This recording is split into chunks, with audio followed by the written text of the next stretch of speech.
নমস্কার। আপনাদের সবাইকে আজ ইন্টারন্যাশনাল বেদান্ত সোসাইটি মায়ের বাড়ির পক্ষ থেকে জানাই অনেক অনেক শুভেচ্ছা, আন্তরিক কৃতজ্ঞতা। এবং আজকে আমরা দুর্গাপুজোর পর এই প্রথম আমাদের বাংলা সেশন নিয়ে উপস্থিত হয়েছি, তাই আপনাদের প্রত্যেককেই জানাই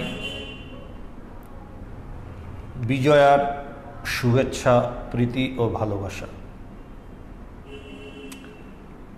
আজকে বহুদিন পর আবার আমাদের বাংলা সেশন আমরা নিয়ে উপস্থিত হয়েছি আপনাদের সাথে। আমরা শুরু করেছিলাম আমাদের ইংলিশ সেশন দিয়ে, এবং আপনারা বারবার আমাদের এই যে অনুরোধ আপনাদের যে আবার ক্লাসগুলো শুরু করার, তার দরুনই আজকে আবার আমরা আপনাদের সাথে, এবং আপনাদের এই যে আন্তরিকতা, এই যে বেদান্ত শুনবার বা এটাকে জানবার বা এই নিয়ে চর্চা করার যে একটা তীব্র ইচ্ছা, একটা আকাঙ্ক্ষা, এটা দেখে সত্যি ভালো লাগে। আপনাদের প্রত্যেককেই যারা যারা আমাদের সাথে ফেসবুক এবং ইউটিউব, আমরা দুটোতেই একসাথে লাইভ হয়েছি, সো আপনাদের প্রত্যেকেই যারা ফেসবুক এবং ইউটিউবে আসেন, তাদের আমি ইন্টারন্যাশনাল বেদান্ত সোসাইটির পক্ষ থেকে জানাই শুভেচ্ছা ও ভালোবাসা। আজ আমাদের যেটা বিষয় সেটা হচ্ছে ঈশ্বরী বস্তু আর সর্ববস্তু। এই কথাটা আমার মনে হয় না আমরা এমন কেউ আছি যে এই কথাটা আমরা শুনিনি বা পড়িনি। আমরা প্রায় প্রত্যেকেই এখানে এই কথাটা শুনেছি। শ্রী শ্রী রামকৃষ্ণ কথামৃত পড়তে গিয়ে এই কথাটা বহুবার আমরা দেখেছি, আমরা পড়েছি। তা এটাই আজকে আমাদের আলোচ্য বিষয়, যে ঈশ্বরী বস্তু আর সর্ববস্তু। আমরা ছোটবেলার থেকে যখন যেই মুহূর্তে আমাদের তথাকথিত আমরা বলি যে আমাদের জ্ঞান হয়েছে, ভালো মন্দ এইসব বোঝার আমরা যোগ্য হই বা আমরা বুঝতে পারি বা চেষ্টা করি, তখন থেকেই আমাদের বিভিন্ন চাওয়া পাওয়া এই সমস্তগুলো আরম্ভ হয়। তার আগেও আমরা চাই, ছোটবেলায় আমরা চাই, কিন্তু সেগুলো চাওয়ার মধ্যে পড়ে না। সেগুলো ওই চকলেট, বিস্কুট, পুতুল, সেগুলো সেই চাওয়ার মধ্যে আমরা ফেলি না। যখন আমরা ভালো মন্দটা একটু বুঝতে শুরু করলাম, তখন থেকে ওই যে চাওয়া আমাদের শুরু হলো একটু ভালো থাকার জন্য, একটু সুন্দরভাবে বাঁচবার জন্য। সেই ভালো থাকা, সেই জিনিস চাওয়া, বিভিন্ন বস্তু বিভিন্ন সময়ের সাথে সাথে, বয়সের সাথে সাথে আমাদের প্রত্যেকটি জিনিসের প্রায়োরিটি আমাদের চেঞ্জ হয়, প্রেফারেন্স চেঞ্জ হয়, আমাদের চাহিদাগুলো পরিবর্তন হতে থাকে। এবং জীবনের শেষ দিন, শেষ মুহূর্ত অবধি আমাদের এই চাওয়া পাওয়া শেষ হয় না, আমরা থামতে পারি না। কেন বলছে? থামার টেকনিকটা কিভাবে থামবো সেটা জানি না, এবং আদৌ যে থামতে হয় সেটাও আমরা অনেকেই জানি না, বা যারা জানি তারা জানলেও সেটা কিভাবে করব সেটা বুঝে উঠতে পারি না। তাই কিন্তু আমরা যদি দেখি, যেমন কিছুদিন আগে আমাকে একটা প্রশ্ন করা হয়েছিল, আপনাদের এই ব্যাপারে বলে রাখি যে প্রতিবারের মতনই আজকেরও এই সেশনটা দুভাগে ভাগ হবে। প্রথম ভাগ আমরা এই আলোচনা নিয়ে, যে ঈশ্বরী বস্তু আর সব অবস্তু, এই আলোচনা নিয়ে আমরা শুরু করব, এবং আমাদের দ্বিতীয় ভাগ হবে প্রশ্ন উত্তরের। তাই আপনাদের যদি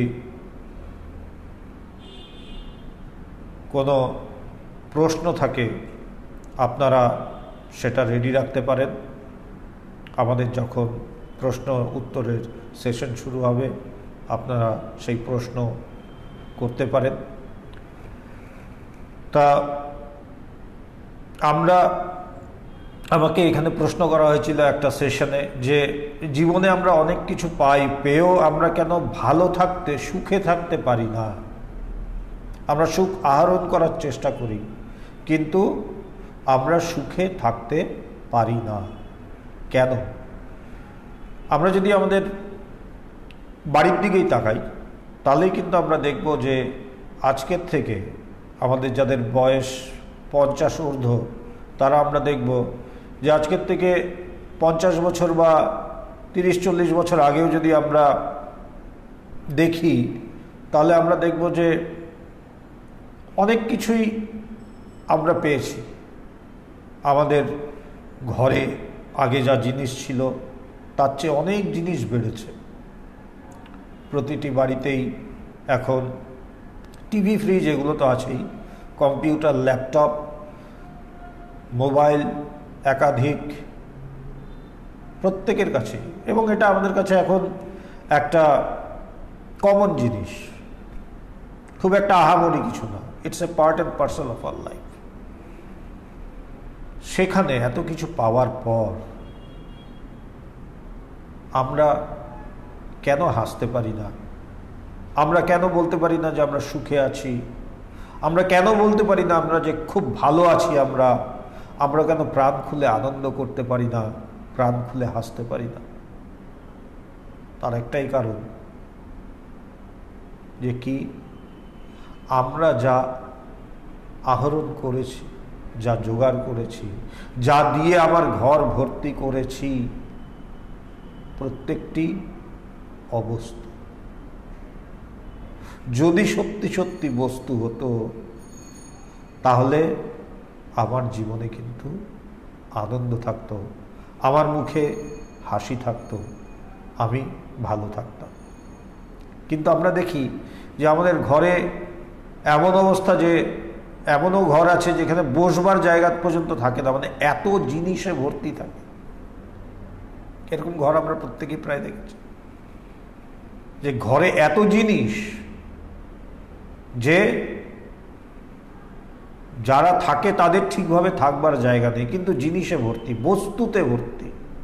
আমরা বলি দেখেছিস কত জিনিস, ওরে বাবা। কিন্তু এই জিনিসগুলো কোনোটাই বস্তু নয়, প্রত্যেকটা অবস্তু। এবং যেহেতু অবস্তু তাই সেটা আমাদের আনন্দ দিতে পারে না, সুখ দিতে পারে না সেইভাবে। ক্ষণিকের সুখ দেয়, একদম যে দেয় না সে তা নয়, ক্ষণিকের সুখ দেয় কিন্তু আনন্দে রাখতে পারে না, ভালো রাখতে পারে না, আমাদের মুখে হাসি রাখতে পারে না। কেন? কারণ আমাদের মহাপুরুষরা বলছেন যে ঈশ্বরই বস্তু আর সব অবস্তু। তাই আমি যদি অবস্তু দিয়ে আমার ঘর ভরাই তাহলে আমার ঘরে আর যাই থাকুক শান্তি থাকতে পারে না, আনন্দ থাকতে পারে না। কিন্তু ঘর ভরানোর আগেও আমরা আমাদের মনটাকে ভরাই। খুব সূক্ষ্মভাবে যদি দেখি, যেমন সাপোজ আমি ঘরে একটা নতুন বড় 56 ইঞ্চির আমি টিভি আনবো, এলইডি টিভি, ওয়াল মাউন্টেড। টিভিটা কিন্তু আমার বাড়িতে আসার আগে আমার মনে আসে, আগে আমার মনে আসে তারপর বাড়িতে আসে। আমি হয়তো কোথাও দেখলাম বা সেল চলছে, এখন দিওয়ালি সেল, বিভিন্ন রকমের সেল চলছে, অ্যাডভার্টাইজমেন্ট দেখলাম, দেখে আমার ইচ্ছা হলো যে না, এই 56 ইঞ্চি এলইডি টিভিটা আমার লাগবে। সো আমার ঘরে আসার আগে আমার মনে আসে। এবং আমরা যদি ভালোভাবে দেখি তাহলে কি দেখব?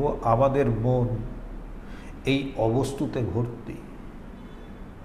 সকাল থেকে উঠে যদি আমি রাত্রেবেলা পর্যন্ত নিজেকে দেখি তাহলে আমি দেখব যে সারাদিনে আমি যেই চিন্তাগুলো করি সেই চিন্তাগুলো বেশিরভাগই অবস্তুকে নিয়ে।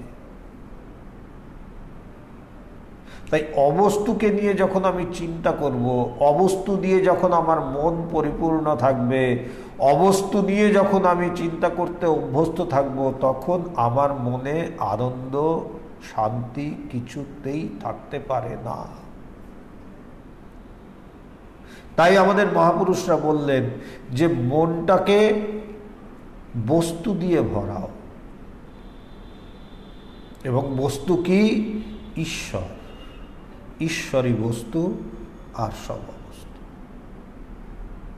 ঠাকুর শ্রী রামকৃষ্ণ বলছেন যে আমাদের অবস্থা কেমন? বলছে একের পর এক শূন্য বসাতে থাকো। আমরা একের পর এক, একের পিঠে আর একটা শূন্য, মানে একটার পর একটা শূন্য আমরা বসাচ্ছি। শূন্য প্রথমে, তারপর আর একটা শূন্য, তারপর আর এরকম প্রচুর শূন্য বসিয়ে গেছি। যতই শূন্য বসাই সেই শূন্যের কিন্তু কোনো দাম থাকে না, তার ভ্যালু, তার মূল্য কি?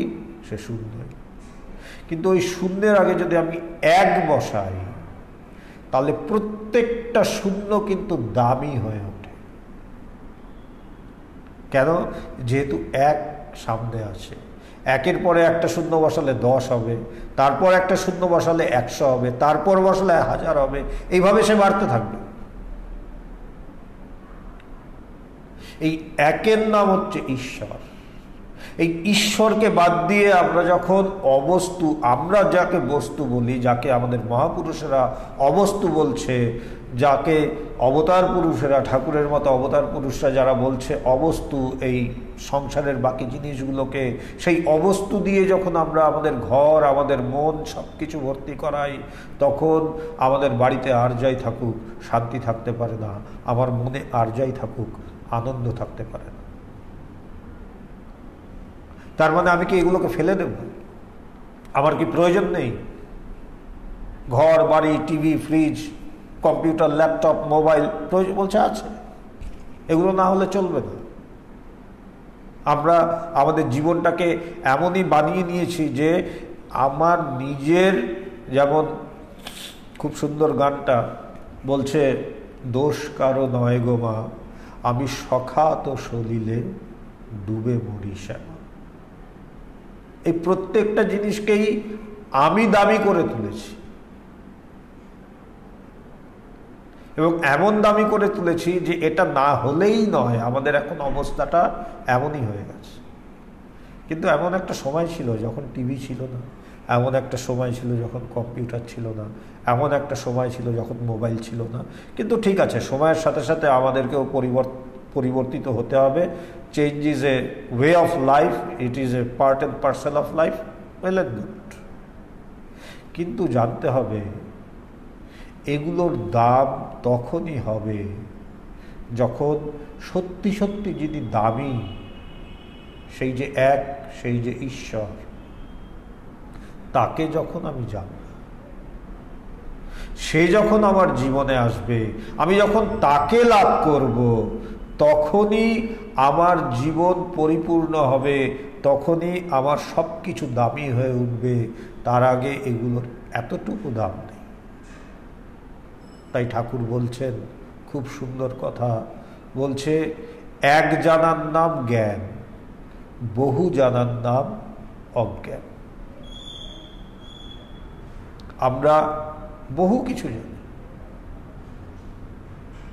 এবং এই মোবাইলের দরুন হাতে গুগল থাকাতে আমরা যা লাগে মুহূর্তের মধ্যে জানতে পারি। আমেরিকাতে কি হচ্ছে, কে এগিয়ে আছে, ট্রাম্প না বিডেন, আমরা এই মুহূর্তে বলে দিতে পারি। গুগল দেখবো, বলে দেবো। যে কোনো কিছু, এনিথিং ইউ আস্ক, আমরা বলে দিতে পারবো। কম্পিউটার আছে, নেট আছে, সব কিছু আছে। বা আমরা পড়াশোনাও করেছি, অনেকে অনেক কিছু, এক একজন বিভিন্ন দিকে আমরা গেছি, বিভিন্ন পড়াশোনা করেছি, এবং আমরা বিভিন্ন জিনিস জানি। কিন্তু দেখছি এত কিছু জানার পরেও আসল বস্তু লাভ হলো না, এবং তাই আমার জীবন সুন্দর হওয়ার কথা ছিল, আমি স্বপ্ন দেখেছিলাম, আমি আশা করেছিলাম, আমি হিসেব করেছিলাম যে আমার জীবন সুন্দর হয়ে উঠবে, আমার সব কিছু সুন্দর হয়ে উঠবে, আমার জীবনে আনন্দ থাকবে, শান্তি থাকবে। আমি এত কিছু জানলাম, এত কিছু বুঝলাম, কিন্তু দেখলাম যে আমার জীবন সুন্দর হলো না। কেন? কারণ আমি সব জেনেছি, কিন্তু সেই এককে জানিনি যাকে জানলে সব জানা যায়। তাই ঠাকুর বললেন, এককে জানার নাম জ্ঞান। এই একের নাম হচ্ছে ঈশ্বর। এই এককেই ঈশ্বর বলা হয়। আর বহু জানার নাম অজ্ঞান। আমি যখন বহু কিছু জানি কিন্তু তাকে জানলাম না, আমি অজ্ঞই থেকে গেলাম।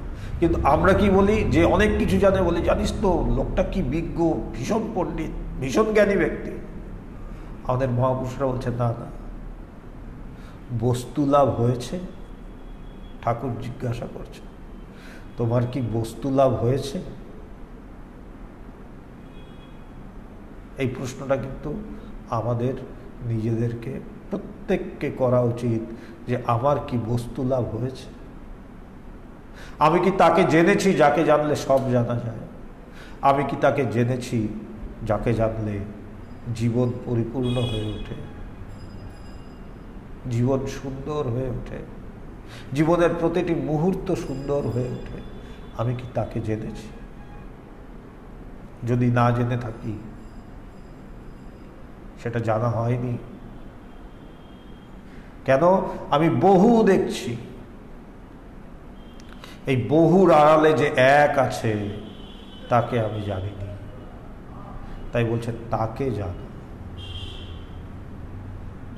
তাকে জানো। এবং তাকে জানা যায়। ঠাকুর বলছেন, ভক্তদের সাথে কথা বলছেন, কথা বলতে বলতে ঠাকুর বলছেন, কি জানো? ঈশ্বর আছেন। আন্তরিক হয়ে ডাকলে তিনি শুনবেনই শুনবেন। এই যে একটা ছোট্ট কথা, ঈশ্বর আছেন, এবং আন্তরিক হয়ে তাকে ডাকলে তিনি শুনবেনই শুনবেন। এই কথাটা যদি আমরা বিশ্বাস করি, আমরা বলবো হ্যাঁ আমরা বিশ্বাস করি, ঠাকুর বলেছেন, অবিশ্বাস করার কোনো প্রশ্নই নেই। কিন্তু কথাটা একদমই ভুল। আমরা যদি সত্যি সত্যি বিশ্বাস করি ঠাকুরের কথা, যদি সত্যি সত্যি আমি বিশ্বাস করি যে ঈশ্বরই বস্তু আর সব অবস্তু, তাহলে আমি বস্তুর জন্য প্রচেষ্টা করিনি কেন? কারণ আমি কথাটা বিশ্বাস করি। কথাটা যদি আমি বিশ্বাস করতাম, বলছে, আমরা একটা কথায় কথায় বলি, আজকাল অবশ্য শোনা যায় না, আগে শোনা যেত। মা বাবারা বলতেন, মাসি পিসিরা বলতেন যে বৃক্ষ তোমার নাম কি, ফলে না পরিচয়,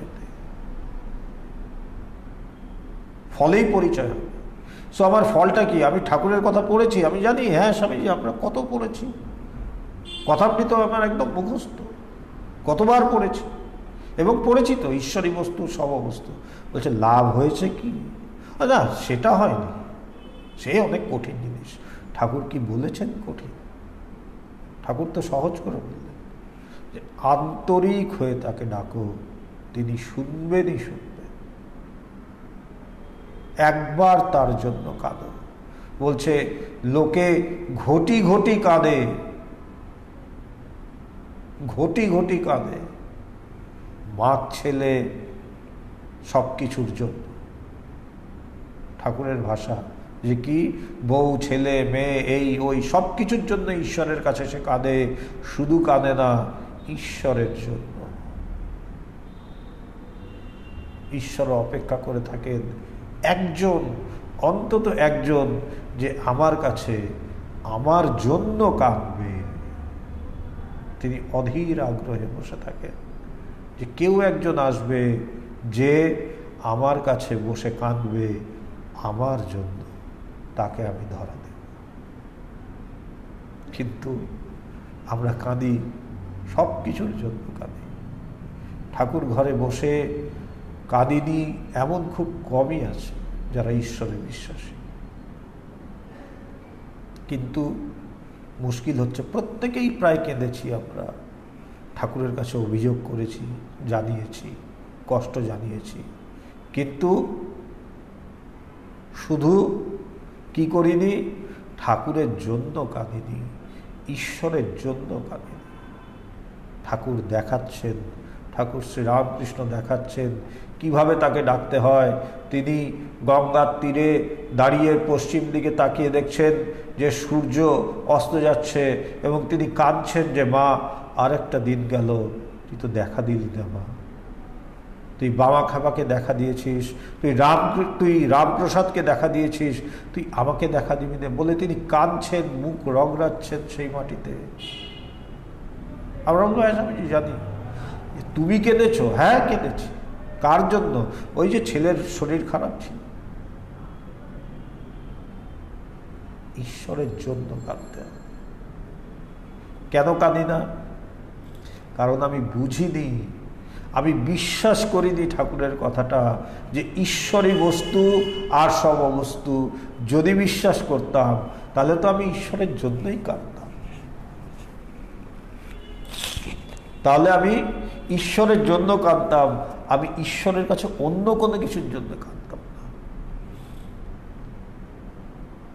তাই বলছে আগে তাদের কথা, আমাদের মহাপুরুষদের কথাগুলোকে আমাদের শুনতে হবে, বুঝতে হবে, বিশ্বাস করতে হবে এবং সেগুলোকে জীবনে আমাদের প্রয়োগ করতে হবে, কর্মে রূপান্তরিত করতে হবে। ভগবান একটা খুব সুন্দর কথা বলেন এবং খুব প্র্যাকটিক্যাল, ভগবান ভীষণ প্র্যাকটিক্যাল। আমরা যারা তার সাথে বহুদিন ধরে, বহু বছর ধরে যুক্ত, তারা দেখেছি যে তিনি প্রত্যেকটা জিনিস জীবনের প্রয়োগ করে সেই মাপকাঠিতে তিনি দেখেন। তা সেখানে তিনি বলছেন যে দেখ, পাথরের মূর্তি বা ফটোর সামনে বসে প্রার্থনা করাটা বা তাকে ডাকাটা সহজ। কেন?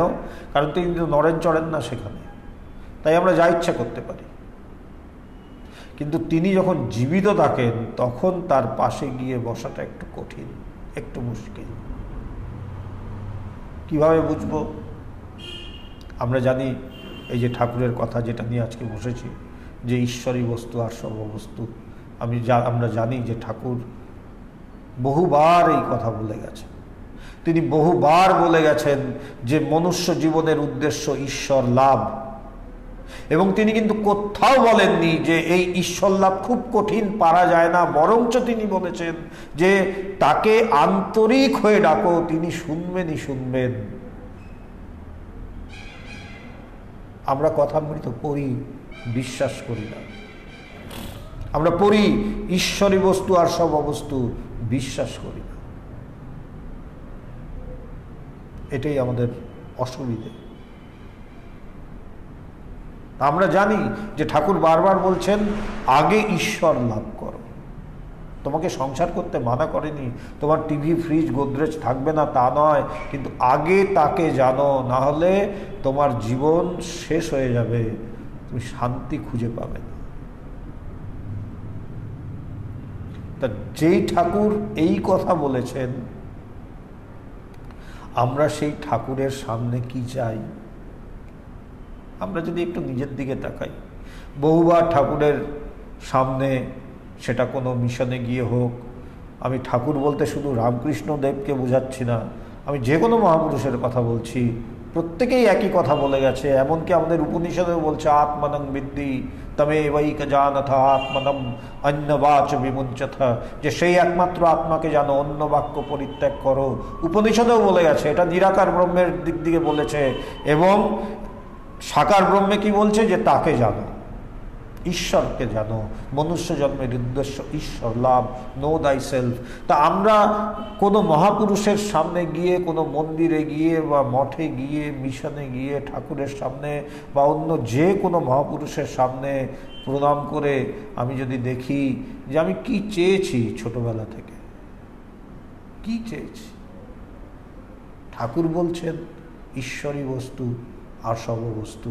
আমি যদি দেখি আমি সারাটা জীবন অবস্তু চেয়ে গেছি, সারাটা জীবন। তাই তো আমার জীবনের এই অবস্থা, তাই তো আমার মুখে হাসি নেই, তাই আমি হাসতে পারি না, তাই আমি প্রাণ খুলে বাঁচতে পারি না, তাই আমি মানুষকে ভালোবাসতে পারি না, তাই আমি মানুষকে বিশ্বাস করতে পারি না। কেন?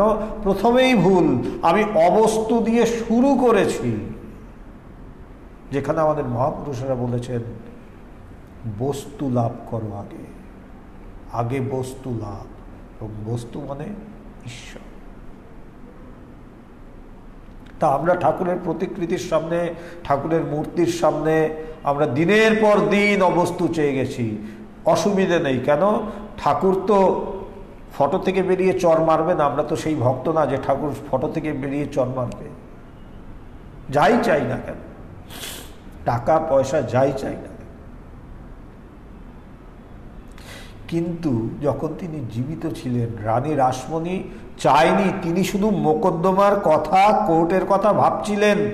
সেই মায়ের কাছে বসে মায়ের মন্দিরে তিনি এক চড় লাগিয়ে দিয়েছেন।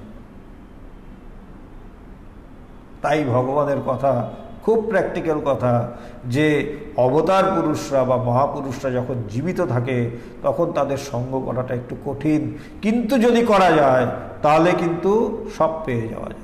কিন্তু কঠিন কেন? চাওয়া তো দূরের কথা, আমি ভাবতে পারবো না,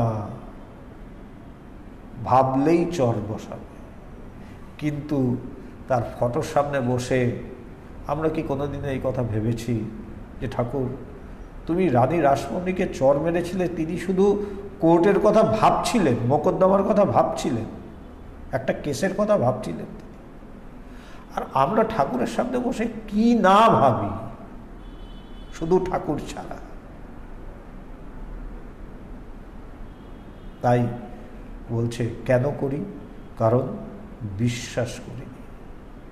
শুনেছি ঠাকুরের কথা, পড়েছি ঠাকুরের কথা, সেই কথা নিয়ে আমি লেকচার দিয়েছি, ক্লাস নিয়েছি, অনেক কিছু করেছি, অনেক বড় বড় জায়গায় স্পিচ শুনেছি বা দিয়েছি, কিন্তু শুধু যেই কাজটা করার ছিল, যে তাকে আন্তরিকভাবে ডাকার ছিল, তার কাছে কেঁদে বলার ছিল যে ঠাকুর দেখা দাও, আমি তোমাকে চাই, আর কিছু চাই না, শুধু এই কাজটাই হয়। তাই বলছে আমাদের প্রেফারেন্সটা চেঞ্জ করতে হবে, বিশ্বাস করতে হবে যেই কথাগুলো আমরা পড়ছি, এবং বিশ্বাস করে তার কাছে তাকে চাইতে হবে। চেয়েই দেখি না, জীবনে তো অনেক কিছু চাইলাম, চেয়ে তো ঠকেছি, দেখছি তো জীবনটাকে, যে চেয়ে তো ঠকেছি কারণ শান্তি তো পাইনি, এটাই তো প্রমাণ যে ঠকেছি। আনন্দ তো নেই, এটাই তো প্রমাণ যে ঠকেছি। যদি না ঠকতাম তাহলে তো আনন্দে থাকতাম, শান্তিতে থাকতাম, হাসতাম, আনন্দ করতাম, ফুর্তি করতাম। পারছি না। ফুর্তি করতে গেলে আমার বাইরে কোনো পার্টি করতে হয়, ক্লাবে যেতে হয়, অন্য কিছু করতে হয়। কিন্তু তাকে নিয়ে থাকলে, সত্যি সত্যি তাকে পেয়ে তাকে নিয়ে থাকলে, তখন আর দ্বিতীয় কোনো বস্তুর প্রয়োজন হয় না আনন্দ করার, আর শান্তিতে থাকার জন্য দ্বিতীয় কোনো বস্তুর প্রয়োজন হয় না। এবং যখনই আমার প্রয়োজন হয় তখনই এটা আমাকে প্রমাণ করে যে আমি সত্যি সত্যি তাকে লাভ করিনি, তাকে চাইনি, তাকে ঠিক ঠিক বিশ্বাস করিনি, ঠকেছি, নিজেকে ঠকিয়েছি, অন্যকে ঠকিয়েছি। তাই বলছে এই ঠকানোটা আমাদের বন্ধ হোক। কেন? লাভ নেই। এবং কি বলছে ভগবান? বলছেন যে এই যে আমরা যখন ঠকি, আমরা ঠকে কি শিখি? যে কিছুক্ষণের জন্য আমাদের মনে হয়, কিছুটা সময়ের জন্য আমাদের মনে হয় যে আমরা বুঝতে পারি কিছুটা সময়ের জন্য হলেও যে এই জগৎটা একটা প্রতারণা, এই জগৎটায় কোনো কিছুই নেই, সার বস্তু বলে কিছু নেই, এই জগৎ সত্য না। তখন বুঝতে পারি যখন কোনো নিজের লোক ঠকিয়ে দেয় আমাকে, ভালোবাসার নাম করে, বিশ্বাসের নাম করে যখন আমাকে ঠকায়, তখন কিছুক্ষণের জন্য মনে হয় যে না, এই জগতে কিছু নেই। কিন্তু পরের মুহূর্তেই ভুলে যাই, মনে হয় ঠিক আছে, এই বাড়ির থেকে ধাক্কা খেয়েছি, ওই বাড়িতে গিয়ে দেখি ওই বাড়িতে নিশ্চয়ই খাবো না, এই করতে গিয়ে আবার যাই, আবার ধাক্কা খাই, আবার ফিরে আসি, এই চলতে থাকে। কিন্তু মহাপুরুষেরা এটার থেকেই শিক্ষা নেন। ভগবান বলছেন কি, যে আমাকে যে আমার লোকেরা, আমার নিজের লোকেরা, আমার নিজের যারা আপনজন, তারা যে আমাকে ঠকিয়েছে, তার জন্য আমি তাদের কাছে কৃতজ্ঞ।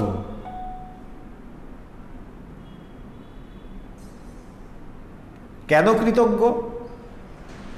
কৃতজ্ঞ এই জন্য যে তারা আমাকে বুঝিয়ে দিয়েছে যে এই জগৎটা যে অবস্তু, এই জগৎটা যে মিথ্যা, তারা আমাকে বুঝিয়ে দিয়েছে। আমার নিজের থেকে সেটা বোঝার অতটা ক্ষমতা ছিল না। তাই এই একই জগৎ, এই জগৎ কিন্তু কারো কারো জন্য বন্ধনের কারণ হয়ে ওঠে, আবার কারো কারোর জন্য এই জগৎই মুক্তির কারণ হয়ে ওঠে।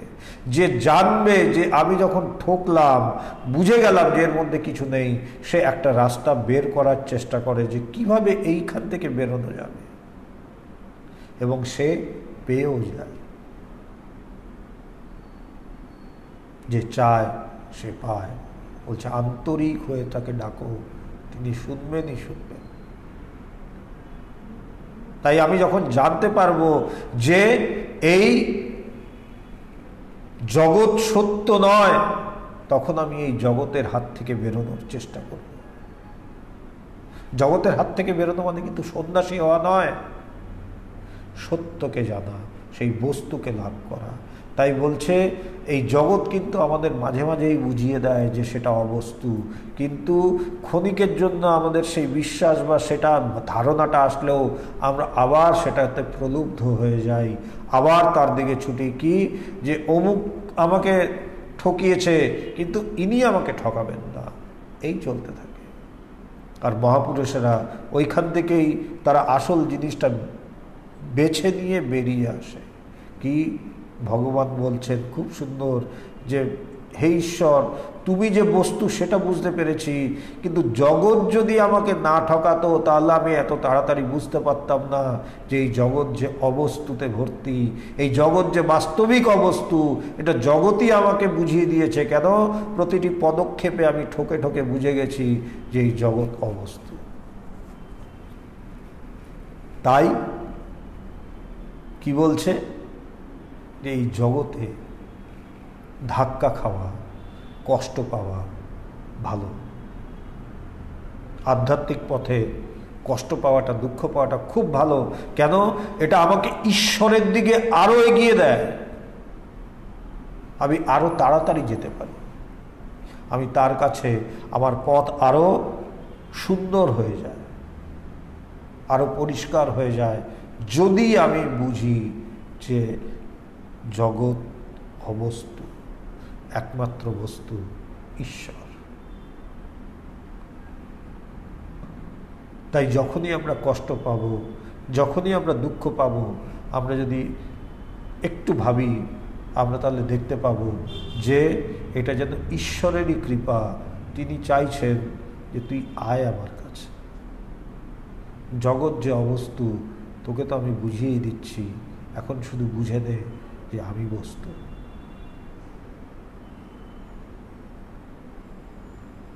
তাই আমরা যেন এই কথাটা আমাদের মনে থাকে, আমরা যেন বিশ্বাস করি। আমি বললাম এখানে আমরা যতজন আছি এমন কেউ নেই যে এই কথাটা আমরা শুনিনি বা পড়িনি যে ঈশ্বরই বস্তু আর সব অবস্তু, কিন্তু আমরা কথাটা পড়লেও বা শুনলেও কথাটাকে আমরা ঠিক সেইভাবে বিশ্বাস করে উঠতে পারিনি। তার প্রমাণ কি? আমরা ঈশ্বরকে সেইভাবে চাইনি, এটাই তার প্রমাণ। তবে আমরা যারা বেদান্ত সোসাইটির সাথে বহু বছর ধরে যুক্ত বা দীর্ঘদিন ধরে যুক্ত, আমরা এখানে আসা যাওয়া করতে করতে আমরা এটা বুঝতে পেরেছি, আমাদের প্রথম দিকেই এটা শেখানো হয়েছে, ভগবান এই জিনিসটা প্রথম দিকেই শিখিয়েছেন যে ঈশ্বরের কাছে এক ঈশ্বর ছাড়া কিচ্ছু চাইবে না। কেন?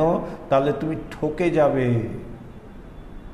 তাই আমরা যারা বেদান্ত সোসাইটির সাথে যুক্ত, তারা অন্তত এইটুক জানি যে, বা এইটুকু বুঝতে পেরেছি যে আমরা অ্যাটলিস্ট ঈশ্বরের কাছে আর অন্য কোনো কিছু চাইব না এক ঈশ্বরকে ছাড়া।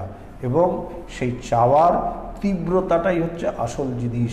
যে যত তীব্রভাবে, যে যত আন্তরিকভাবে সে চাইতে পারে, সে তত তাড়াতাড়ি পাবে।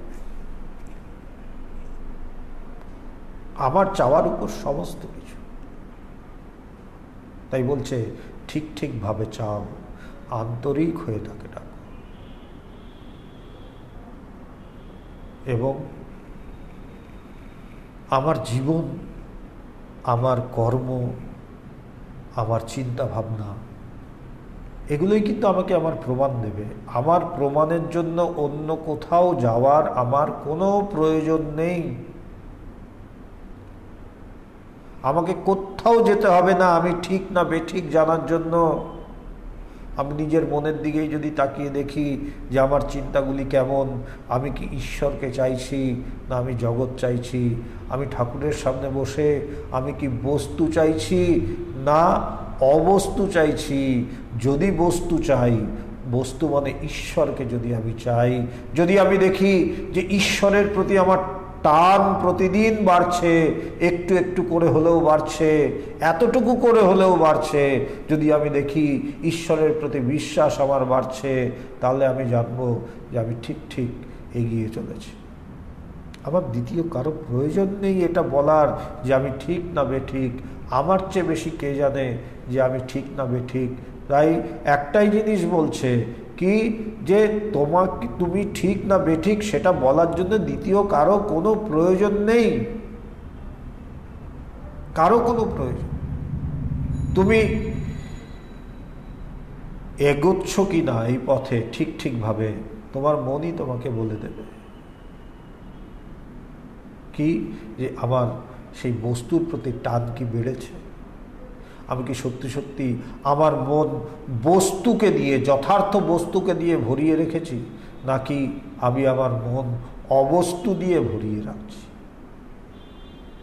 এই বস্তু দিয়ে ভরানোটাই হচ্ছে ঠিক ঠিক কাজ। আর অবস্তু দিয়ে ভরানো, অবস্তুর চিন্তা দিয়ে ভরিয়ে রাখা মনকে, এটা হচ্ছে মনের অপচয়। তাই ভগবান বলছেন সাধনাতে যে রোধ করতে হবে অপচয়।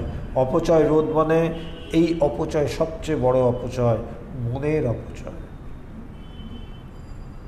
এই মনের অপচয় রোধ করতে হবে কিভাবে? বস্তুর চিন্তা করো, ঈশ্বরের চিন্তা করো। ঠাকুর বলছেন খুব সুন্দর কথা। ঠাকুরের কথাগুলো সুন্দর হলেও ওগুলোকে বললাম আমরা বলি খুব সুন্দর কথা বলেছেন ঠাকুর, কিন্তু মুশকিল হচ্ছে আমি নিজেই বিশ্বাস করি না কথাগুলোকে। যদি বিশ্বাস করতাম তাহলে তো সেই কথাটা মানতাম আমি। প্রমাণ কি? যে আমার জীবন বস্তুতে ভর্তি হয়নি, আমার জীবন বস্তুতে পরিপূর্ণ হয়নি, এটাই প্রমাণ যে আমি তাকে শুনেছি, তার কথা আমি তার কথা পড়েছি, কিন্তু আমি তার কথা বিশ্বাস করিনি। যদি বিশ্বাস করতাম তাহলে তো আমি চেষ্টা করতাম।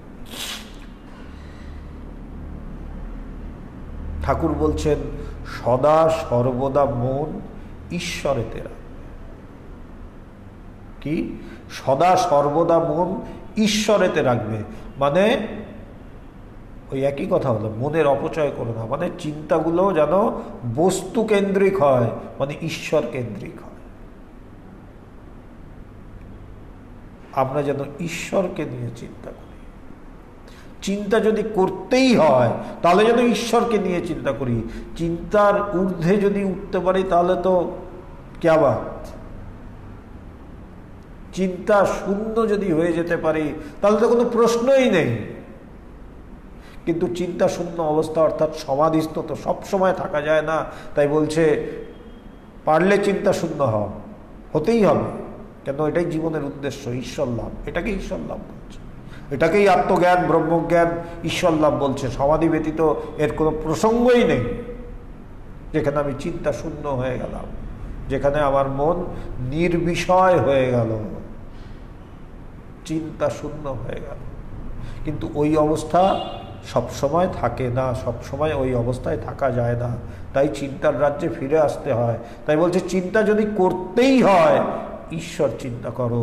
ঠাকুর বলছেন যে সদা সর্বদা মন ঈশ্বরেতে রাখবে। তা মন ঈশ্বরেতে রাখবো কিভাবে? মন কি কোনো বস্তু যে নিলাম আমি ফুল ঈশ্বরের পায়ে দিতে পারি? জবা ফুল নিলাম ঈশ্বরের পায়ে দিলাম, বা একটা মালা নিলাম ভগবানের গলায় বা ঠাকুরের গলায় পরিয়ে দিলাম, সেটা তো বুঝতে পারি। মন কিভাবে দেবো ঈশ্বরের? মন কিভাবে ঈশ্বরের রাখবো? চিন্তার দ্বারা। তার মানে সদা সর্বদা ঈশ্বর চিন্তা করবে, এটাই হচ্ছে সদা সর্বদা মন ঈশ্বরেতে রাখবে। মানে মনের অপচয় করো না, অবস্তু দিয়ে মনকে ভরিও না। তাহলে অবস্তু দিয়ে যদি তোমার মন না ভরে, তাহলে অবস্তু দিয়ে তোমার সংসারও ভরবে না। বস্তু দিয়ে মনকে ভরিয়ে রাখো। বস্তু দিয়ে যদি তোমার মন ভরে থাকে, তাহলে সেটা তোমার জীবন এবং তোমার সংসারকেও সে ভরিয়ে তুলবে। আমার সংসার আমি দেখব বস্তুতে ভরে উঠেছে, ঈশ্বরে ভরে উঠেছে, এবং এটা সম্ভব। আমি যেখানেই থাকি, যেমনই থাকি, সংসারী হই, গৃহস্থ হই, ব্রহ্মচারী হই, সন্ন্যাসী হই, ব্যাচেলার হই, যেমনই থাকি, সেটা কিন্তু কোনো প্রশ্ন নেই। বরঞ্চ ঠাকুর বলছেন যে যারা সংসারী তাদের পক্ষে সুবিধে কেন? তাদের যুদ্ধটা হচ্ছে কেল্লায় থেকে যুদ্ধ করা, অনেক সহজ। তাই আমাদের যদি মনে প্রশ্ন আসে যে সংসার করে, ঘর সংসার করে কি এটা সম্ভব? আলবাত সম্ভব। আমরা দেখেছি ভগবানের জীবন, ভগবান তার জীবন দিয়ে দেখিয়েছে যে শুধু সংসারের থেকে ঈশ্বরকে শুধু ভালোবেসে, শুধু তার কথা মনে করে, শুধু তার কথা মনে করে, তাকে চিন্তা করে, তার কথা ভেবে, তাকে ভালোবেসে, শুধু যে ঈশ্বর লাভ করা যায় তা নয়, শুধু যে ঈশ্বরকে নিয়ে থাকা যায় তা নয়, ঈশ্বর হয়ে ওঠা যায়। আমাদের শাস্ত্রই বলছে, উপনিষদ বলছে, ব্রহ্মবেদ ব্রহ্মৈব ভবতি। যিনি ব্রহ্মকে জানেন, ব্রহ্মকে অনুভব করেছেন, তিনি ব্রহ্মই হয়ে যান। ভগবান খুব সুন্দর বলেন, বলছে গাইতে গাইতে গায়েন, বাজাতে বাজাতে বায়েন। আর ঈশ্বর চিন্তা করতে করতে তিনি ঈশ্বরই হয়ে ওঠেন। কেন? বেদান্তই বলছে যাদৃশী ভাবনা সিদ্ধি তাদৃশী ভবতি। যেমন যেমন তুমি ভাববে, তুমি তেমন তেমনই হয়ে উঠবে। ঈশ্বরের কথা চিন্তা করতে করতে আমি একদিন অজান্তেই ঈশ্বর হয়ে উঠব। বস্তু লাভ করতে করতে, তাকে, তার চিন্তা করতে করতে, তাকে লাভ করার চেষ্টায়, তাকে নিয়ে আমি তন্ময় হতে হতে একদিন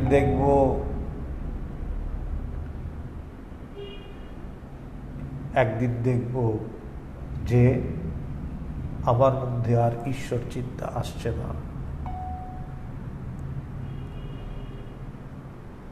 আমার মধ্যে আর ঈশ্বর চিন্তা আসছে না।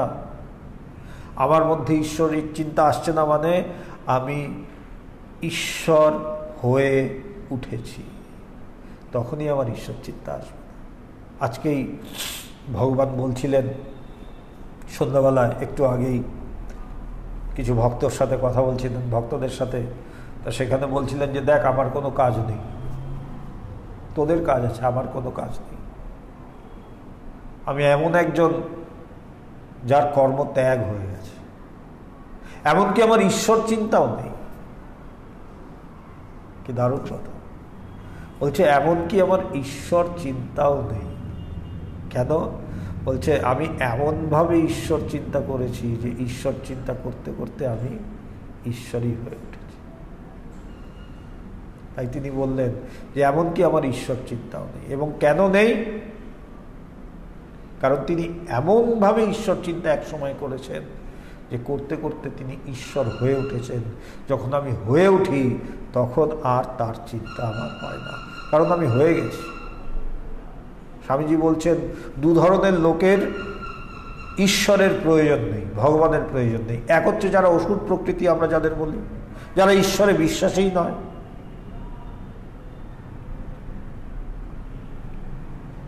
আমাদের ইউটিউবে কানেকশনটা অফ হয়ে গেছে, তাই আমি একটু, যারা ফেসবুকে আছে তাদের অনুরোধ করবো একটু ওয়েট করার জন্য। আমাদের কানেকশনটা যেন আসে সেটার আমি চেষ্টা করব। ওকে, আবার আমাদের ইয়ার ব্যাক। সো বলছে যারা আসুরিক প্রবৃত্তির, যারা ঈশ্বরকে মানেনি না, তাদের ঈশ্বরের কোনো প্রয়োজন নেই, এবং যিনি স্বয়ং ঈশ্বর তারও ঈশ্বরের কোনো প্রয়োজন নেই, কারণ তিনি তো হয়ে গেছে। এর মাঝামাঝি যারা আছে প্রত্যেকেরই ঈশ্বর প্রয়োজন আছে। তাই ভগবান বললেন যে আমার কোনো কাজই নেই, আমার সমস্ত কর্ম ত্যাগ হয়ে গেছে, এমনকি আমার ঈশ্বর চিন্তাও নেই। এতটা হওয়া যায়, এই বস্তু লাভ করতে করতে এই জায়গায় পৌঁছানো যায় যে আমি নিজেই সেই বস্তু হয়ে উঠি, আমি সেই বস্তু হয়ে উঠি। আমাদের শুরু ঈশ্বর চিন্তা দিয়ে, সেই বস্তুর চিন্তা দিয়ে। কেন? কারণ ঈশ্বরী বস্তু আর সর্ববস্তু, এবং তার চিন্তা করতে করতে একসময় আমি নিজেই সেই বস্তু হয়ে উঠব, আমি নিজেই ঈশ্বর হয়ে উঠব, আমি নিজেই সেই ব্রহ্ম হয়ে উঠব। এখানেই আধ্যাত্মিক জগতের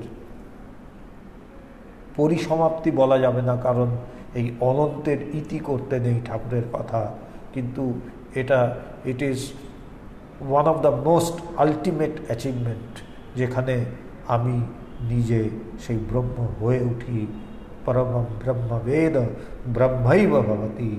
আমি তাকে লাভ করে, তাকে এমনভাবে লাভ করি যে আমি তার সাথে মিলেমিশে একাকার হয়ে যাই, আমি হয়ে যাই। শুরু কোথা থেকে?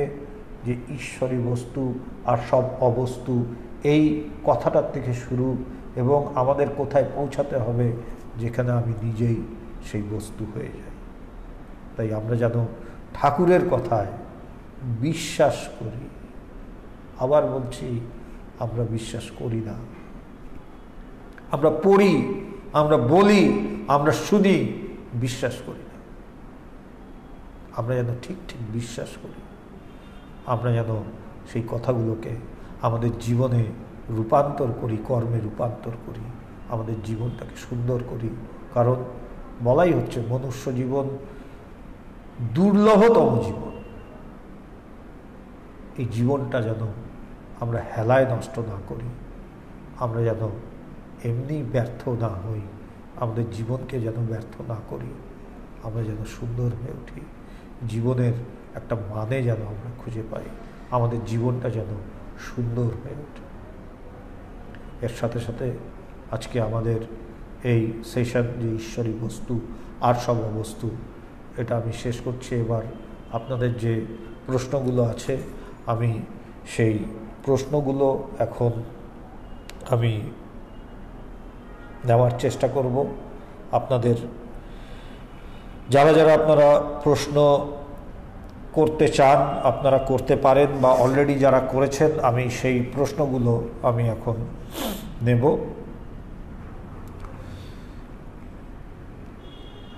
আমি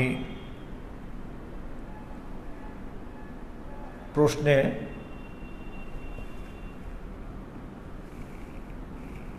আসছি আস্তে আস্তে।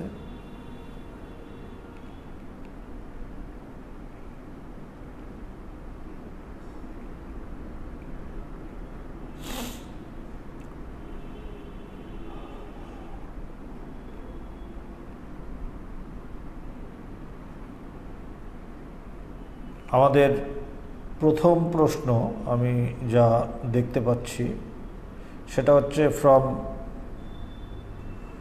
সুকান্ত গায়েন। সুকান্ত লিখছে যে স্বামীজি প্রণাম। না সরি, এটা সুকান্তের না, আমি এই যে সুকান্তরটা পেয়েছি। তিনি লিখছেন যে আমি তো চেতনা, এই চেতনা থেকেই মন, বুদ্ধি, অহংকার সৃষ্টি, মানে এক থেকেই সব সৃষ্টি হচ্ছে। এক থেকে কিভাবে বিক্ষিপ্ত হয়ে এই সব সৃষ্টি হয়? এখানে অন্তঃকরণটা কিভাবে কাজ করে? অন্তঃকরণটা তো চেতনাই, একটু বুঝিয়ে দিন। ধন্যবাদ সুকান্ত। বলছে আমি চেতনা, এটা যদি আমি বুঝি, তাহলে আমার এই যে মন বা বুদ্ধি বা এই যে অন্তঃকরণ, মন বুদ্ধি চিত্ত অহংকার, এই জিনিসগুলো, তখন আমি দেখব যে এই প্রত্যেকটাই কিন্তু চেতনারই এক একটা ম্যানিফেস্টেশন। প্রত্যেকটার পেছনেই কিন্তু চেতনা আছে। একই জিনিস যখন সে সংকল্প বিকল্প করে তখন তাকে আমরা বলি মন, যখন সে নির্ণয় করে তখন সেটাকে বলি বুদ্ধি, যখন সে সুখ দুঃখ অনুভব করে তখন সেটাকে বলি চিত্ত, আর যখন সে তার মধ্যে আমি ভাবটা আসে, আমার জন্য এই, আমি এই, সেটাকে বলা হচ্ছে অহংকার। কিন্তু প্রত্যেকের পেছনেই কিন্তু, যদি এই প্রত্যেকটার পেছনে যদি চেতনা না থাকে তাহলে প্রত্যেকটাই কিন্তু জড়, নির্জীব, এবং সে কিছুই বোধ করতে পারবে না। সে সংকল্প বিকল্পও করতে পারবে না, সে নির্ণয়ও নিতে পারবে না, সে সুখ দুঃখ বোধও করতে পারবে না, সে আমিও করতে পারবে না। এর পিছনে যদি সেই চেতনা না থাকে, যেমন এই ক্ষেত্রে বলা হয় যে সিনেমা যখন আমরা দেখি, সিনেমাতে যেমন সেলুলয়েডের মধ্যে দিয়ে আলোটা যায়, যতক্ষণ আলোটা না পড়বে ততক্ষণ কিন্তু ওই সেলুলয়েডের মধ্যে যদিও ঘোড়া টোড়াগুলো সবই আছে, ঘোড়া ছুটছে, একের পর এক ঘোড়া ছুটছে, কিন্তু ওইটা যতক্ষণ না আলোর মধ্যে, আলো যতক্ষণ না ওর মধ্যে দিয়ে যাচ্ছে ততক্ষণ কিন্তু ওই ঘোড়া ছুটতে পারবে না। যখন ওই রিলটা ঘুরছে এবং পেছন থেকে যখন প্রজেক্টরের মধ্যে দিয়ে সেই আলোটা পাস করছে তখন আমরা দেখছি ঘোড়া ছুটছে, এবং ছুটতে ছুটতে একটা ঘোড়া পড়ে গেল, সেটার পেছনেও কিন্তু সেই আলো। ঘোড়াটা আবার উঠে আবার দৌড়ালো, তার পেছনেও আলো।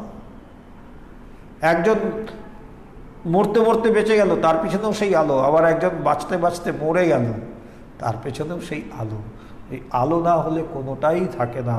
ঠিক সেইভাবে আমি যখন জানবো যে আমি সেই চেতনা, এই চেতনা জানলে আমি জানবো যে আমি সব জায়গাতেই আছি, আমি যে দ্যাট আই এম omnipresent, আমি সর্বত্র বিদ্যমান, এই বোধটা তখন আমার হবে যে এমন কোনো জায়গা নেই যেখানে আমি নেই। শুধু অন্তঃকরণ কেন, এমন কোনো জায়গা নেই। ঠাকুর বলছেন কোষাকষি সব চৈতন্য, কারণ তিনি নিজেকে জেনেছেন যে আমি চৈতন্যময়, বিশেষভাবে জানা। বলছি এটা তো আমিও জানি, আমি যে চৈতন্যময় এটা কি আমি জানি না? বলছে হ্যাঁ জানি, কিন্তু এটা আমি শুনেছি। জানি মানে আমি শুনেছি, আমি সাধারণভাবে জানি, বিশেষভাবে জানি না।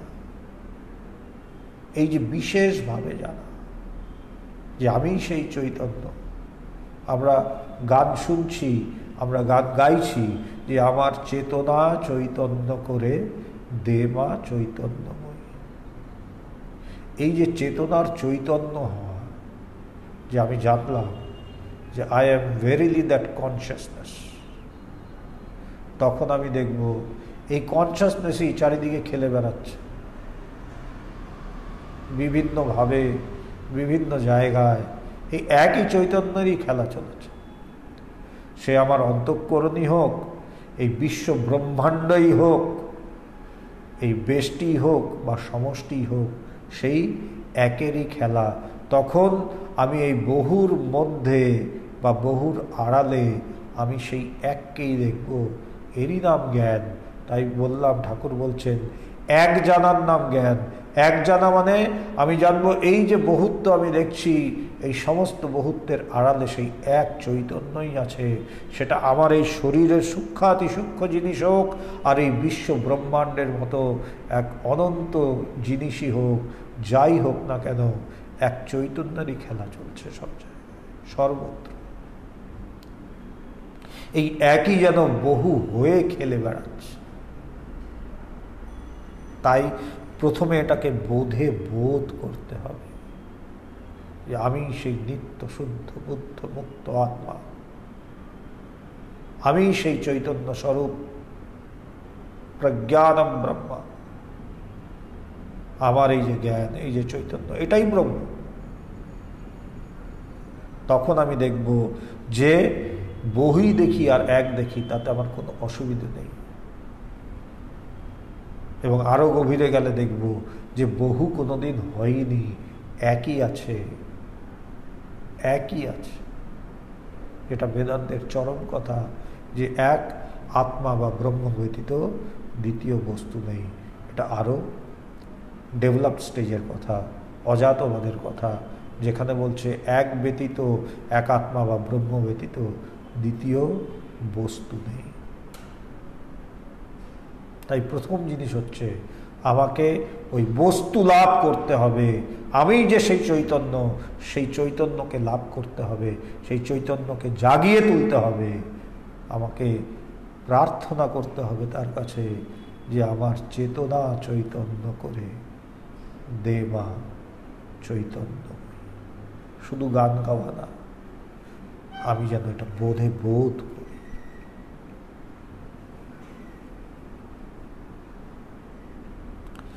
ধন্যবাদ সুকান্ত। এবার আভা মুখার্জির থেকে আমি একটা প্রশ্ন পেয়েছি। তিনি বলছেন যে স্বামীজি প্রণাম, আমার আজকের প্রশ্ন হলো, আপনারাও তো কবিরাদির মতো সংসারে থেকেই ঈশ্বর লাভ করতে পারতেন, সন্ন্যাসী হয়ে নতুন নাম রূপ উপাধির আরোপের দরকার কি, নাকি সন্ন্যাস ছাড়া ঈশ্বর লাভ অসম্ভব? খুব সুন্দর প্রশ্ন, এর জন্য ধন্যবাদ আপনাকে। এই প্রশ্নটা অ্যাকচুয়ালি মানে অনেকটাই, এর উত্তর অনেকটাই আমি যদি দিতে চাই আমাকে একটু গভীরে গিয়ে দিতে হবে। যে কবিরাদির মতো ঈশ্বর লাভ করা সংসারে থেকে, সত্যি কথা বলতে গেলে যখন আমি জিজ্ঞাসাই করেছেন আপনি, আমি আপনাকে সেই কথাটা বলি যে আমাদের এই আধ্যাত্মিক পথের যে অনুভব বা অনুভূতি, আমরা কিন্তু সন্ন্যাস নেওয়ার আগেই ভগবানের কাছে গিয়েই আমাদের সেটা হয়েছে। আমরা যখন ভগবানের কাছে যাই তখন আমাদের একটা ইয়ং গ্রুপ ছিল, তা আমরা সেখানে কয়েকজন ছিলাম যারা এখনও আছি, তাদের মধ্যে অনেকেই আছে এখনও। আমরা কয়েকজন সন্ন্যাসী, কয়েকজন গৃহস্থ, তাদের মধ্যে ভগবানের কাছে যখন আমরা প্রথম যাই, আমরা 16-17 বছর বয়স আমাদের তখন, কেউ 16, কেউ 17, কেউ 18, এরকমই সব। এবং ভগবানের কাছে আমরা যে গেছি সেটাও একটা অদ্ভুত ব্যাপার, এক একজন এক এক কারণে গেছে, কিন্তু প্রত্যেকেরই একটা ইট ওয়াজ মোর দেন আউট অফ কিউরিয়াসিটি। আমরা কেউই ঈশ্বর লাভ করতে ভগবানের কাছে যাইনি, আমরা কেউই সত্যকে জানতে চাইনি তার কাছে, মানে যাওয়ার উদ্দেশ্যটা এই ছিল না যে সত্যকে জানবো। ইট ওয়াজ মোর, আমাদের কারো পাড়ায় তিনি ছিলেন, আমাদের কয়েকজন ছিল যারা সেই পাড়াতেই থাকতেন, ভগবানের পাড়াতেই, সো তারা তাকে জানতেন ছোটোবেলার থেকে, তাই যেতেন। কয়েকজনের ছিল কিউরিয়াসিটি, ওইভাবে আমরা এক একজন গেছি। এবং সত্যি কথা বলছি যে ঈশ্বর লাভ করার জন্য বা ঈশ্বর লাভ করব তার জন্য আমরা যাইনি, সেই চাহিদা আমাদের আদৌ ছিল না। This is the truth. তিনি আমাদের মধ্যে এই চাহিদাটা জাগিয়েছেন। এটা ভগবানের মধ্যে এক ভয়ঙ্কর, শব্দটা যদি আমি ব্যবহার করতে পারি, তার মধ্যে এক ভয়ঙ্কর আধ্যাত্মিক শক্তির বিস্ফোরণের দরুন তার এক অদ্ভুত আকর্ষণ তার মধ্যে, যেটা আমরা পরে বুঝতে পারি। তখনই আমরা বুঝতে পারিনি, কারণ তখন আমরা পাগলের মতো ছুটে যাচ্ছি তার কাছে, এবং যখন যে পাগল থাকে তখন সে বুঝতে পারে না। তা এখন যদি প্রশ্ন করো পাগলামিটাতে কি গেছে, তা আমরা বলবো যে ইয়েস, এখন বুঝতে পারি যে সত্যি সত্যি সেই সময়, দ্যাট ওয়াজ দ্য ইয়ার 1989-90 এরকম, তখন সত্যি সত্যি একটা পাগলামি ছিল। আমরা পাগলের মতো তার কাছে ছুটে যাচ্ছি, তিনিও আমাদের জন্য পাগল। তা তখন গেছি, এবং তিনি তখন দিন রাত বেদান্ত বলতেন, spontaneously, in an uninterrupted way তিনি বেদান্ত বলে যেতেন। এবং বেদান্তের যে গূঢ় রহস্যগুলো, এসেন্স অফ বেদান্ত, সেই এসেন্স অফ বেদান্ত তিনি এত সহজে এত সুন্দরভাবে তিনি উপস্থাপনা করতেন, বলতেন, যেন মনে হতো যে মানে যেন ঠিক মুখের সামনে কেউ একটা মিষ্টি এনে রেখে দিয়েছে, যে হাঁ করলেই যে গিলে ফেলতে পারে। ঠিক এরকম ছিল যে শাস্ত্রে বলা হয় কর আমলক বধ, যেমন মুঠোর মধ্যে যদি একটা আমলকি থাকে, তেমন যেমন সে জানে, সে কনফিডেন্ট থাকে যে ইয়েস এটা আমার হাতের মুঠোর মধ্যে, ঠিক আমাদেরও এরকম মনে হতো যে এই তো ধরলেই পেয়ে যাবো হাতের মুঠোয়। তিনি এইভাবে বলতেন, তার স্পিরিচুয়াল যে পাওয়ার এইভাবে, এবং তারপরে ধীরে ধীরে আমরা দেখি যে তার কাছে গিয়ে তার কথা শুনতে শুনতে তার যে অনুভূতি সাপেক্ষ কথা, আমরা জানি in the year 1984 15th of December, সেদিন শারদা মায়ের জন্মতিথি ছিল, সেই দিন তার নির্বিকল্প সমাধি হয়, এবং তার আগের থেকেই তার কাছে কিছু লোকজন আসা যাওয়া করত। তা তিনি বেদান্ত বলে চলতেন, তার গুরু মহারাজজি স্বামী পবিত্রানন্দজির চিঠিগুলো নিয়ে তিনি আলোচনা করতেন। তা তখন থেকেই মানুষের একটু একটু আসা যাওয়া, তারপর যখন তার এই নির্বিকল্প সমাধি হয়, তারপরে এই আসা যাওয়াটা আরও বেড়ে যায়, মানুষের যাতায়াত বেড়ে যায়। ঠাকুর যেমন বলছেন যে ফুল ফুটলে ভ্রমর আসে, ঠিক তেমনই হলো, চারিদিক থেকে লোক যেন উপচে পড়তে লাগলো। সেই সময় তার আধ্যাত্মিক জগতের বিরল একটা ঘটনা তার জীবনে আসে, যেটা একমাত্র অবতার পুরুষদের জীবনেই আমরা দেখি, যাকে মহাভাব বলা হচ্ছে। যেই মহাভাব হলে সেই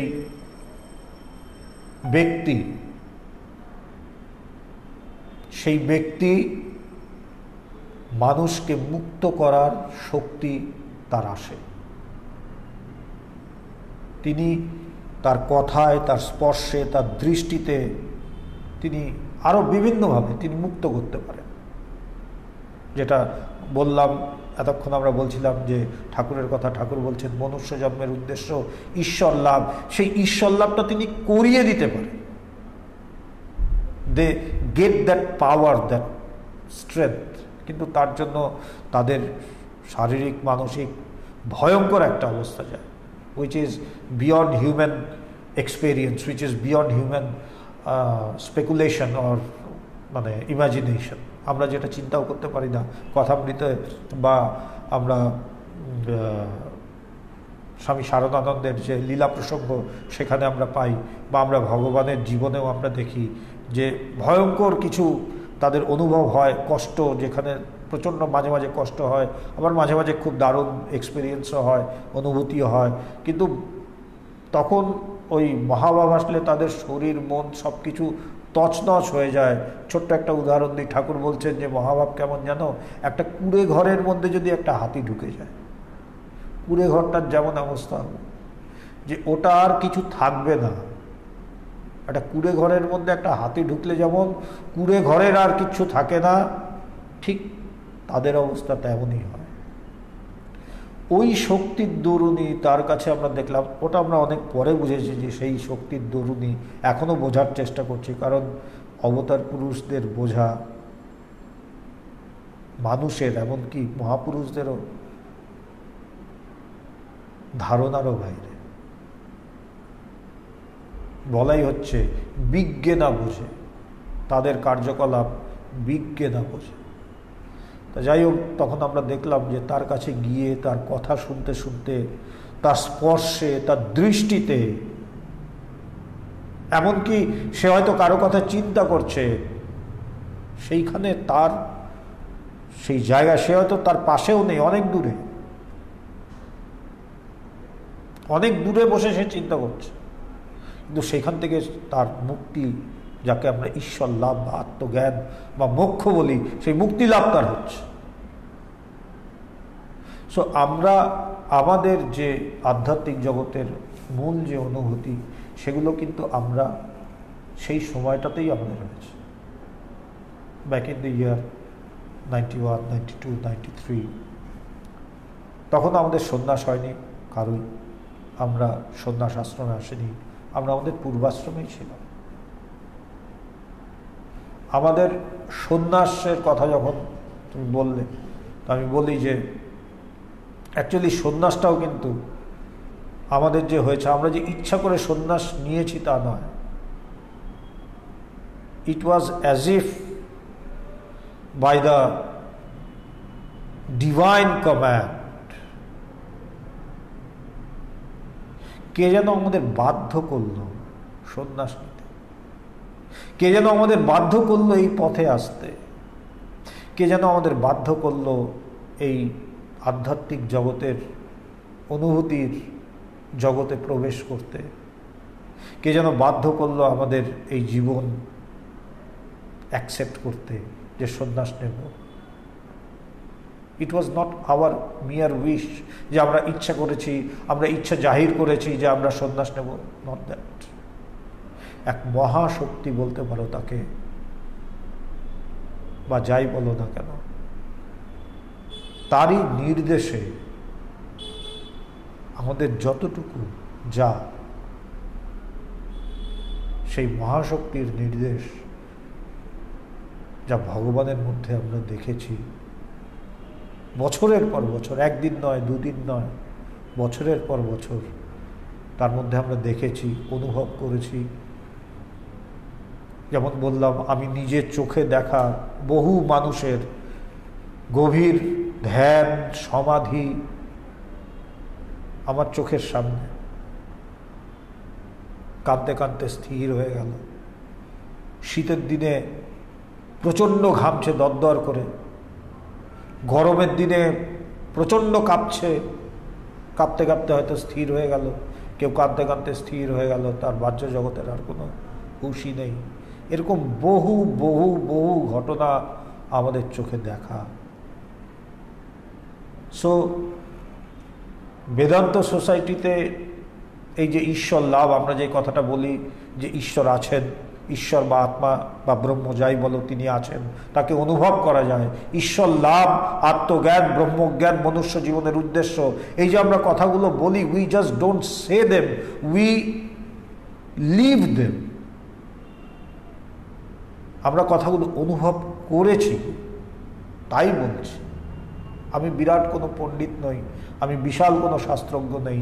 আমি যতটুকু শিখেছি, আধ্যাত্মিক জগতের প্রতিটি কথা, প্রত্যেকটি অক্ষর, প্রতিটি ইঞ্চি ভগবানের হাত ধরে শেখা। শিখিনি আমি, তিনি শিখিয়েছেন। তিনি একটা বাচ্চাকে যেমন মা বাবা হাত ধরে ধরে চলা শেখায়, যেমন ঘুমের মধ্যে খাইয়ে দেয়, তিনি সেইভাবে আমাদের ঘুমের মধ্যে খাইয়ে দিয়েছেন। যেমন বাচ্চা ঘুমের মধ্যে যদি খায়, পরের দিন উঠে সে খিদের টের পায় না, কিন্তু তার মনে আছে সে খায়নি, কিন্তু সকালে উঠে দেখছে পেট ভর্তি।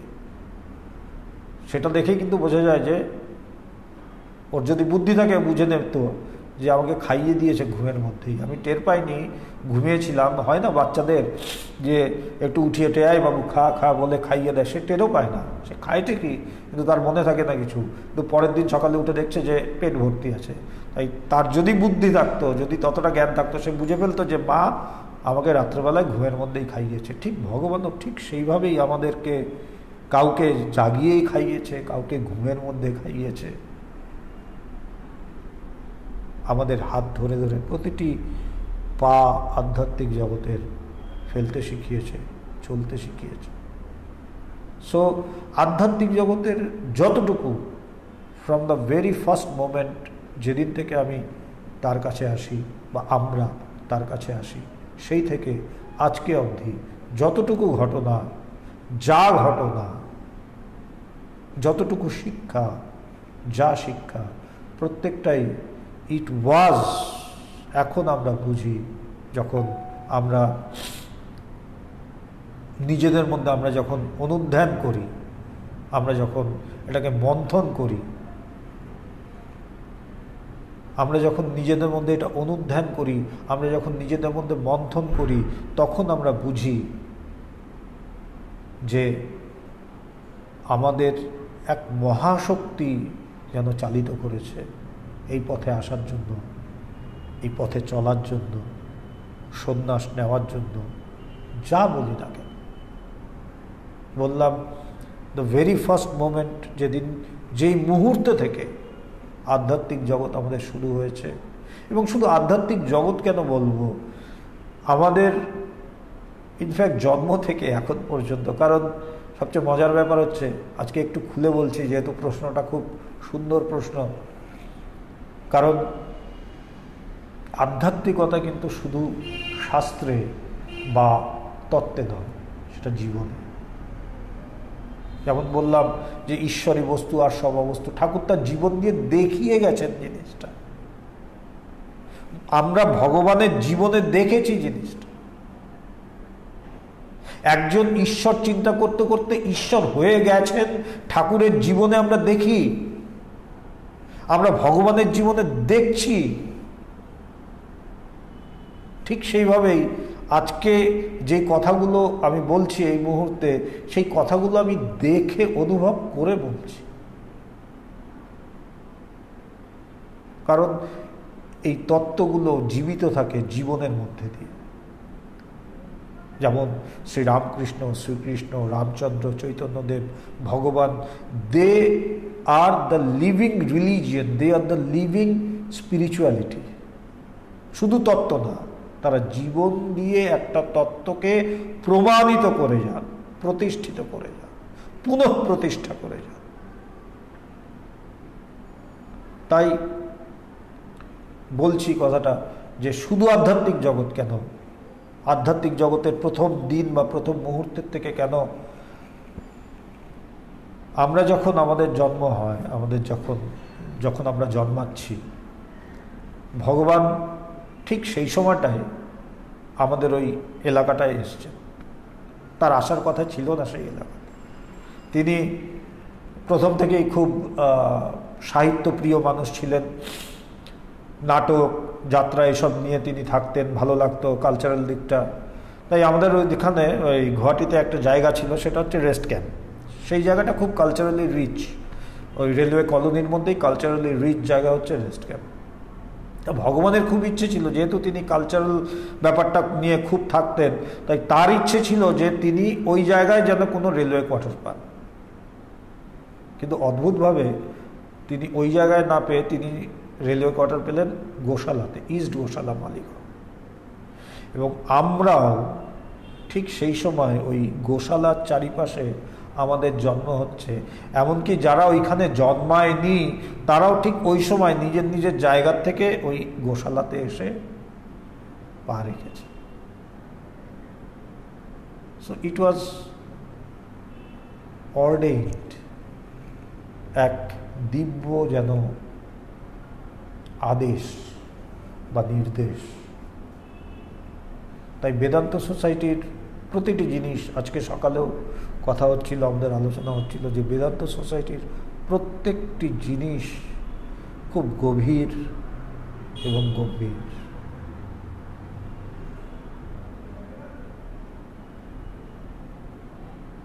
এর সৃষ্টি থেকে আরম্ভ করে আজ পর্যন্ত যতটুকু, প্রত্যেকটি জিনিসের পেছনে ঈশ্বরের ইচ্ছা, ঈশ্বরের স্পর্শ এবং ঈশ্বর নিজে সেখানে খেলছে। আমি নিজে ব্যক্তিগতভাবে 32 বছর ধরে এর সাথে যুক্ত। আমি 32 বছর ধরে এটা দেখে এসেছি। তাই বললাম যে আমি যা বললাম এই কথাগুলো, এটা আমি যা দেখেছি, অনুভব করেছি, অনুধ্যান করেছি, সেটাই বললাম। যে শুধু আধ্যাত্মিক জীবনের প্রথম মুহূর্ত থেকে কেন, আমাদের